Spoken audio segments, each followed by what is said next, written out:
Hello and welcome everyone to this week's edition of the Redline Report. I'm your host, Reagan Payne.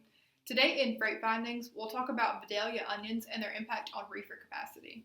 For Recruiting Roundup, I'm talking about what we here at HireMaster are seeing within the industry. In Newsworthy Nods, we're talking about the new American Trucking and Industry Leader Hall of Fame.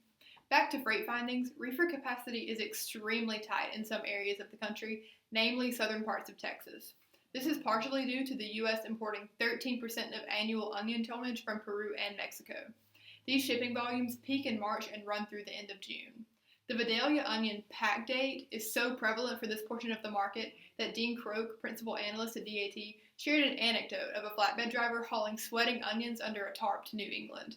This specific owner-operator has been thriving through spot rates. Some $10,000 weeks for this driver go to show just how high demand has become. In Recruiting Roundup, I've got industry stats that you will want to know about. On Google, the average trucking industry term searches are down 23% this month compared to last. Facebook cost per impression is up 100% compared to this time last year, but it pays off. Users have increased over the last year by 12% and engagement is at an all-time high. Job postings hit their peak in February with 1.5 million unique job postings. Shout out to Macy, our Director of Client Strategy, for these insights. There's plenty more and you can check it all out via the link in the PDF below.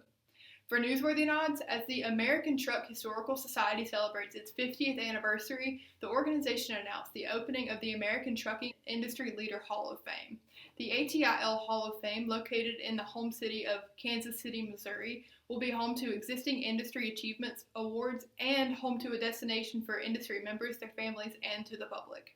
Thanks for tuning into this week's Redline Report. Be sure to like, subscribe, and check us out next week for more.